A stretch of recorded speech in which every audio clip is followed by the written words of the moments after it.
السلام علیکم۔ Welcome to my channel خوف کی دنیا۔ تمام ویڈیو اپڈیٹس کے لیے چینل کو سبسکرائب کر کے بیل نوٹیفیکیشن کو آن کر دیں۔ گھنے جنگلوں، ٹیڑھے میڑھے راستوں اور اونچی نیچی پگڈنڈیوں، چھوٹی چھوٹی پہاڑیوں کے طویل سلسلے سے گزرتی ہوئی ہماری ٹرین ایک چھوٹے سے اسٹیشن پر رکی۔ راج محل، یہ ایک تاریخی شہر ہے۔ شاہ شجاع اور لارڈ کلائیو کی شکست و فتح کی یادگار، ماضی کے مٹتے ہوئے نقوش، پرشکوہ کھنڈرات۔ ایسا معلوم ہوتا تھا جیسے یہ آشوب روزگار شہر کبھی شہر نگارہ رہا ہوگا۔ یہ بل کھاتی ہوئی ندی، لہلہاتے سبزہ زار، حسین پھولوں کی وادیاں، مہکتے کوثار، چھوٹے سے شہر میں اتنی ساری رعنائیاں۔ لیکن جو چیز ہمیں سب سے زیادہ متاثر کر سکتی تھی وہ تھی نیل کوٹھی، جسے عرف عام میں ڈاک بنگلہ کہتے تھے۔ ڈاک بنگلہ اس لیے مشہور تھا کہ یہ جگہ اب بھی دور سے آئے ہوئے معزز مہمانوں کو پناہ دیتی تھی۔ یہ اور بات تھی کہ یہاں کوئی بھی چین سے ایک رات بسر نہیں کر سکتا تھا۔ اس قسم کی بہت سی روایتیں مشہور تھیں۔ کوٹھی کے تنہ نگہبان رامو دادا کی رائے بہت مستند مانی جاتی تھی۔ رامو دادا اس ماحول میں رہنے والا قدیم ترین انسان تھا۔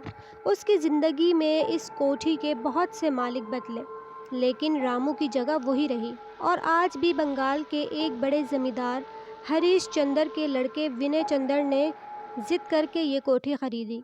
یہ کوٹھی رامو کے ہی تصرف میں تھی۔ کبھی کبھی یہاں آنے والوں سے جو آمدنی ہوتی اس کا تنہا حقدار رامو دادا ہوتا، اور یہاں جو کہانیاں جنم لیتی تھیں ان کا واحد رازدار بھی رامو دادا ہی تھا۔ یہاں کی فضا رامو دادا کے سوا کسی اور کو راس نہیں آتی تھی۔ یہاں کوئی زیادہ وقت ٹھہر نہیں پاتا تھا۔ اسٹیشن سے نکل کر مغربی سمت میں درختوں کے جھنڈ میں پراسرار حسینہ کی طرح کھڑی یہ کوٹھی بہت ہی حسین تھی۔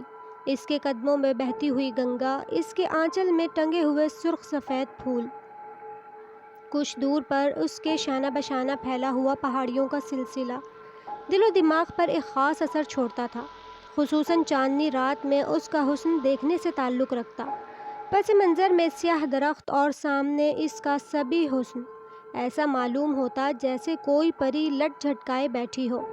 شاہ شجاع کے قلعے کے سینے پر بنی ہوئی یہ کوٹھی نیل کی کھیتی کے تجارتی نقطہ نگاہ سے بنائی گئی تھی، اور اب ہندوستان کی اس سرزمین پر بیرونی تسلط اور طرز معاشرت کا مکمل نمونہ تھی۔ سامنے سے آئیں تو جہاں پر دور تک پھیلی ہوئی پتھروں اور سرخیوں سے بنی ہوئی سڑک مڑ جاتی، وہاں سے ایک نئی سڑک شروع ہوتی۔ گہری سرخی سے لپٹی ہوئی نیل کوٹھی کے قدموں میں مچلتی ہوئی یہ سڑک ڈاک بنگلے میں داخل ہو جاتی۔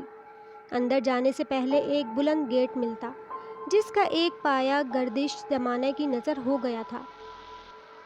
سرخ سڑک کے دونوں جانب سروں کے قطار در قطار درخت ہاتھ باندھے کھڑے تھے۔ کنارے کنارے گہرے رنگوں کے انگریزی پھول کھلے تھے۔ عشق پیچا کی بیلیں کانٹے دار تاروں سے والہانہ لپٹی ہوئی چھت پر چڑھ رہی تھیں۔ چند زینے طے کرنے کے بعد آپ ایک وسیع صحن میں پہنچتے ہیں، پھر ایک کشادہ سائبان جس میں ہر طرف ہوادار چھجے لگے تھے، ایک بڑا سا ہال جس کے ارد گرد پھیلا ہوا سائبان دور تک چلا گیا تھا۔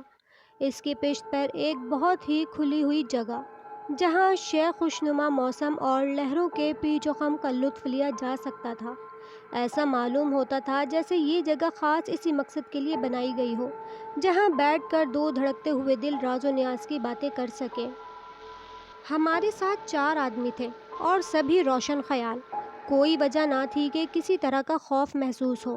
اس لیے جب رامو دادا نے کہا آج آپ لوگ میری کٹیا میں ٹھہرے، میں کل انتظام کر دوں گا، تو ہم مسکرا پڑے۔ نہیں دادا، ہمیں یہی جگہ پسند ہے۔ اور جب ہمارے اصرار پر اس نے ڈاک بنگلہ کھولا تو پھر کہا آپ لوگ خوب سوچ لیں، یہ ویران جگہ ہے، دریا میں خوب پانی آ گیا ہے، کالے کالے بادل منڈلا رہے ہیں، گھوپ اندھیری رات ایسے میں یہاں رہنا اور مشکل ہو جاتا ہے۔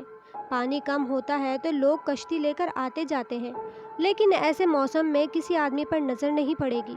لیکن ہماری ضد کے آگے رامو دادا خاموش ہو گئے۔ برسوں سے لگا ہوا زنگ آلود قفل کھولا گیا۔ چھتوں پر پھیلے ہوئے مکڑی کے جالے، گرد سے اٹے ہوئے صوفے، شکستہ روشن دان، دیواروں میں آویزہ تصویریں، ٹوٹے ہوئے بجلی کے تار اور پنکھے۔ ایک کشادہ آتش دان رامو دادا نے جلد ہی صفائی شروع کر دی۔ اور ایک گوشے میں ہمارا سامان کرینے سے رکھ دیا۔ اپنی کٹیا سے ایک لیمپ لا کر روشن کیا، کچھ لکڑیاں لا کر آتش دان میں ڈال کر گرمی پیدا کر دی اور ضروری ہدایتیں دے کر بازار چل دیا۔ شام ہی سے ہلکی ہلکی پھوار پڑنے لگی تھی۔ درخت پر اسرار خاموشی میں ڈوب گئے تھے۔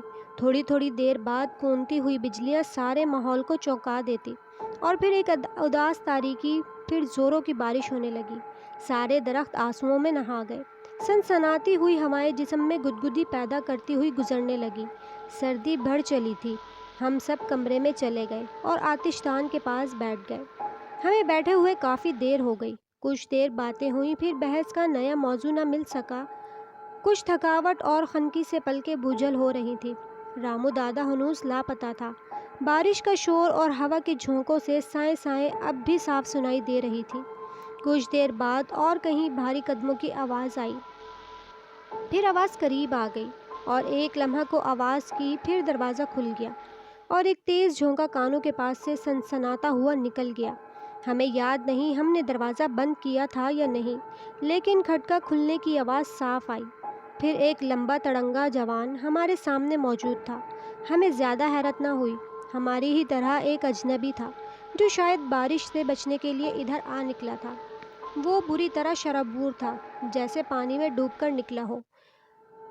اس کے ہاتھ، اس کے ہیٹ، اس کے کوٹ، اس کے جوتے، سبھی سے پانی ٹپک رہا تھا۔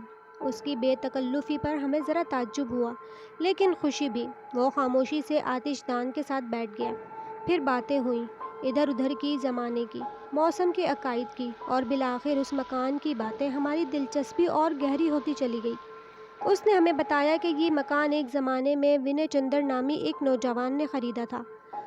ان دنوں وہ کالج میں پڑھتا تھا اور اپنی پرکشش شخصیت کے باعث بہت مقبول تھا۔ ایک دن اس کے ساتھ ایک عجیب واقعہ پیش آیا۔ شام کے وقت وہ ایک تاریک گلی سے گزر رہا تھا کہ ایک مترنم آواز نے اسے اپنی طرف متوجہ کر لیا۔ آؤ، میرے ساتھ آؤ، اور وہ غیر شعوری طور پر بڑھتا گیا۔ پائل کی آواز کا تعاقب کرتا گیا۔ دور، بہت دور، ایک ویران اور عالیشان مکان میں وہ داخل ہوئی۔ اندر داخل ہو کر ایسا معلوم ہوا جیسے وہ ایک رنگ محل میں پہنچ گیا ہو۔ دلکش و دلنواز چیزیں، انواع و اقسام کے کھانے، پری چہرہ عورتیں۔ وہ سمجھ نہ سکا کہ وہ کہاں ہے۔ لڑکی اسے وہیں چھوڑ کر کہیں گم ہو گئی۔ پھر گہرے سرخ رنگوں کے لباس میں آئی اور کہنے لگی، آؤ سیر کریں۔ دیر تک وہ باتیں کرتے رہے۔ ونے گھر لوٹا تو بے حد خوش تھا۔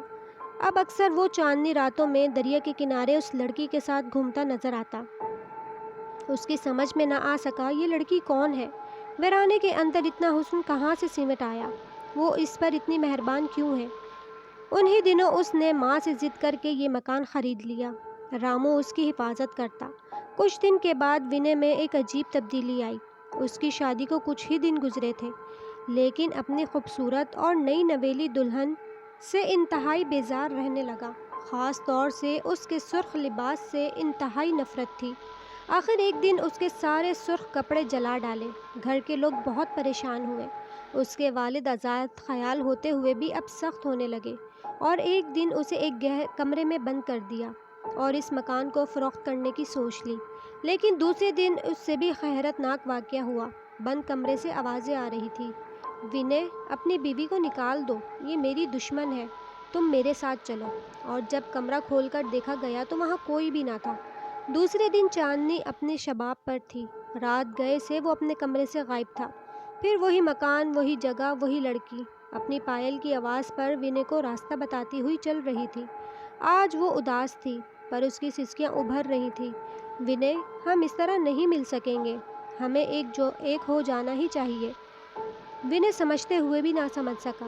پھر وہ دیر تک گھومتے رہے، باتیں کرتے رہے۔ رامو اپنی جھونپڑی میں اونگ رہا تھا۔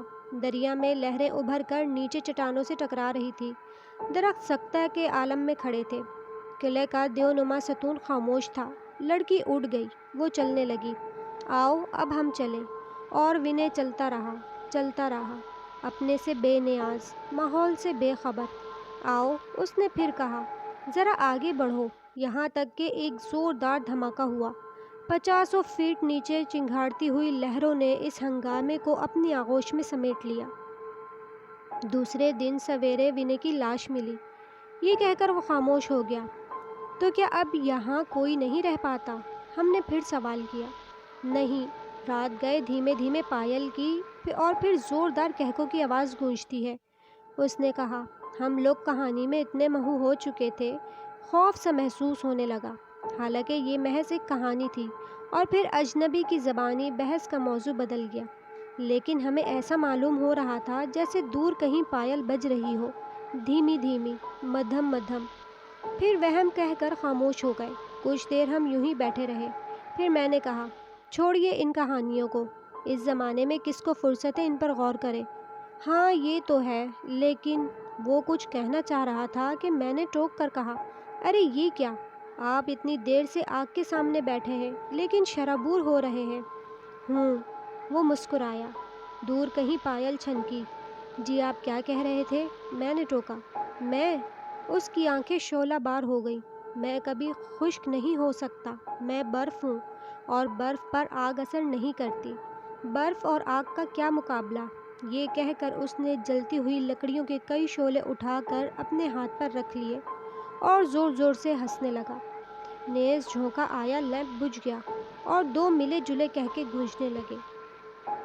جب ہمیں ہوش آیا تو رامو دادا سرہانے کھڑا کہہ رہا تھا، میں نے کہا تھا نا کہ آپ لوگ یہاں رات بھر نہیں رہ سکیں گے۔